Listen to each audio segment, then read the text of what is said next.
This is GATE 2010 question number 39, which states that consider a conducting loop of radius A and total loop resistance capital R placed in a region with a magnetic field B, thereby enclosing a flux phi naught.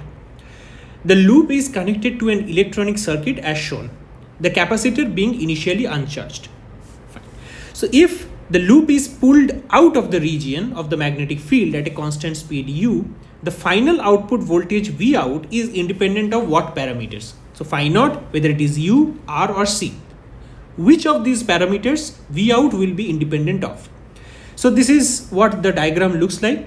That this is that uniform magnetic field which is there, and this is a loop. This circular loop is there already in this, and having loop resistance capital R. Now we know that if we just take this loop out of this particular magnetic field, then there will be change in the magnetic field, and this change in magnetic field will result into some kind of EMF, and that will come to this kind of a circuit, electronic circuit, which reflects an op amp, and that electronic circuit will result into some V out, and we need to see that what parameters does this V out depends on. So let's come to the solution. So this is what the circuit which I have directly made, and I have shown that this entire loop, this loop which is made here, first initially kept over this uniform magnetic field area. Now with u speed it is taken out, it is pushed out from this particular region, and because of that there will be some change in magnetic flux, and that will result into EMF. So let's go one by one. So what is given here is that conducting loop of radius A. So this is this conducting loop which I was talking about, and it is given in the question, having radius A, having loop resistance capital R. Loop is placed in the magnetic field B, thereby enclosing a flux phi naught.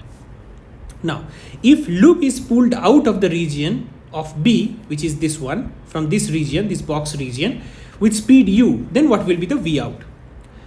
Now we know that according to the Faraday's law, if we pull it out, then what will happen? An EMF will be induced because there will be change in magnetic flux. So according to the Faraday's law, EMF induced will be equal to negative of the rate of change of magnetic flux. Why negative? It comes from the Lenz's law. So V EMF is equal to minus d phi by dt. This is what we generally talk about, the Faraday's law. And this phi is the magnetic flux, which is B dot ds, B into area. So when loop is pulled out, the rate of magnetic flux will change, and hence EMF is induced. This is the key concept for this particular question. So what is now the simplified circuit will be what?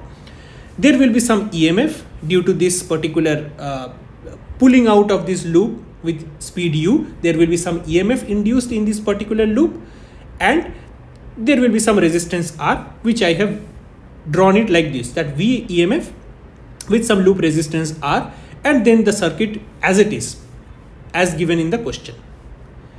So this is what I have done.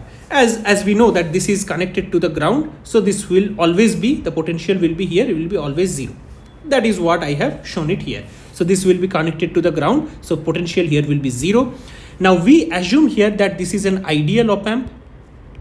As you can see that op amp is there in the circuit, it's an ideal op amp we assume. So if it is an ideal op amp, then virtual ground concept will be followed. Virtual ground concept, from where it comes? It comes from the fact that ideal op amp have infinite input impedance. If there is an infinite input impedance, no current can flow through this particular circuit. If there is no current flowing, then the potential at each point will be equal. So if it is 0, then here also the potential will be 0, because no current is flowing inside the op amp. I is 0 inside the op amp. Therefore, if this is 0, then VA, which I have noted as this point, that is also 0. So VA is 0 volt according to the virtual ground concept, assuming that it's an ideal op amp.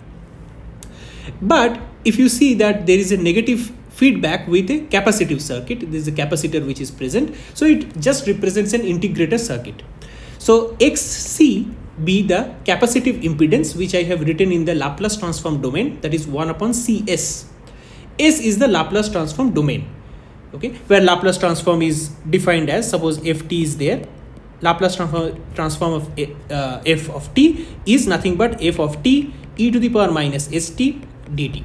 This is what 0 to infinity. So this s is nothing but the Laplace transform domain frequency, I would say. So s is Laplace transform domain.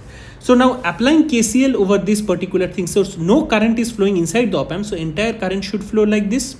So entire current will flow like this. So in this particular circuit, we will use the KCL, Kirchhoff's current law. So what we will do is that VA is 0. So it is 0 minus VMF by R plus 0 minus V out by XC is equal to 0. This is the KCL which we have applied here.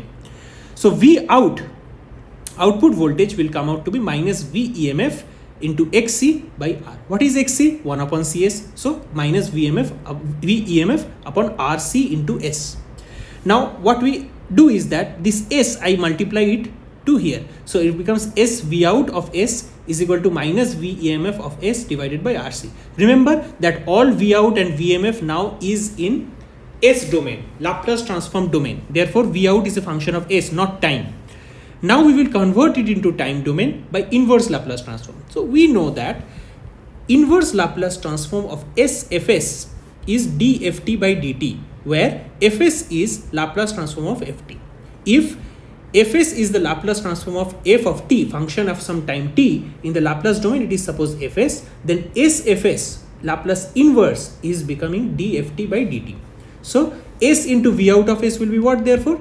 dV out by dt. That is equal to minus V EMF of t divided by RC. Now entire thing is converted into the normal time domain. So dV out will be equal to, now V EMF, we know that V EMF from Faraday's law is nothing but minus d phi by dt, rate of change of magnetic flux.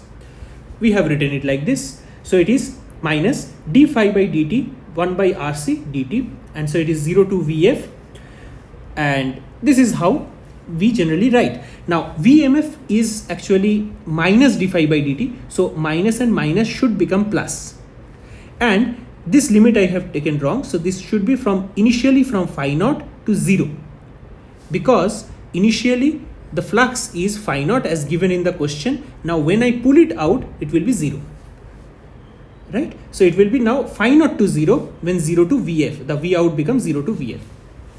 Okay, so VF, which is the final output voltage, initially it was 0, phi naught to 0 if it goes, then becomes minus, oh sorry, this becomes plus, because this is also plus. So this becomes nothing but 1 upon RC 0 minus phi naught.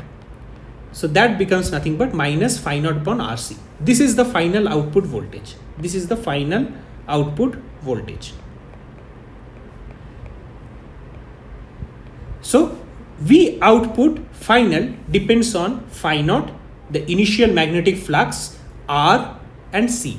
It does not depend on U. So it's independent on U. All other terms it depends upon.